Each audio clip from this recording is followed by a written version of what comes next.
saya akan mereview tentang titrasi iodimetri dan titrasi iodometri. Yang pertama pengertian yaitu titrasi iodimetri atau titrasi langsung adalah analisa titrametri untuk zat-zat reduktor seperti natrium tiosulfat, arsenat dengan menggunakan larutan iodin baku. Titrasi iodometri atau titrasi tidak langsung adalah analisa titrametri untuk zat-zat reduktor dengan penambahan larutan iodin baku berlebihan dan kelebihannya dititrasi dengan larutan natrium tiosulfat baku. Berikutnya yaitu maksud dari percobaan untuk mengetahui dan memahami prinsip titrasi iodimetri dan titrasi iodometri beserta reaksi yang terjadi. Kemudian tujuan percobaan yaitu menentukan kadar metanizol, asam askorbat, dan kafein dalam sediaan farmasi dengan menggunakan titrasi iodimetri dan titrasi iodometri.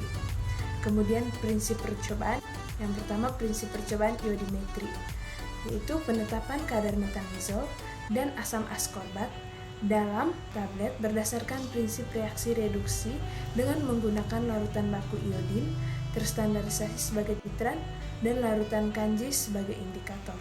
Kemudian prinsip percobaan iodometri yaitu penetapan kadar kafein berdasarkan prinsip reaksi reduksi oksidasi dengan menggunakan larutan baku iodin dan larutan baku natrium tiosulfat terstandarisasi sebagai titran dan larutan kanji sebagai indikator.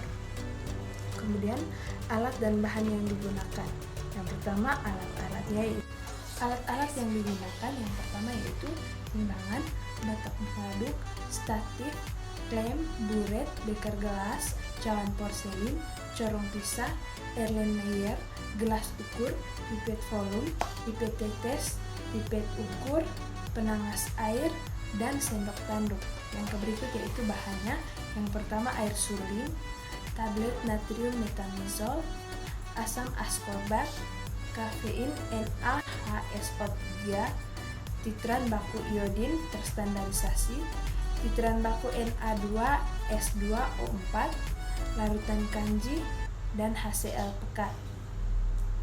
HSO3, titran baku iodin terstandarisasi, titran baku Na2S2O4, larutan kanji, dan HCl pekat. Berikut saya akan menjelaskan tentang langkah kerja dari asam askorbat saja. Yang pertama, siapkan alat dan bahan. Yang kedua, timbang seksama sejumlah serbuk tablet setara dengan lebih kurang 400 mg asam askorbat.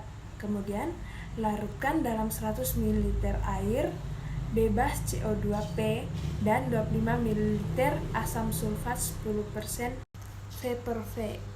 Kemudian titrasi dengan menggunakan larutan baku iodum 0,1 N dengan menggunakan indikator kanji P.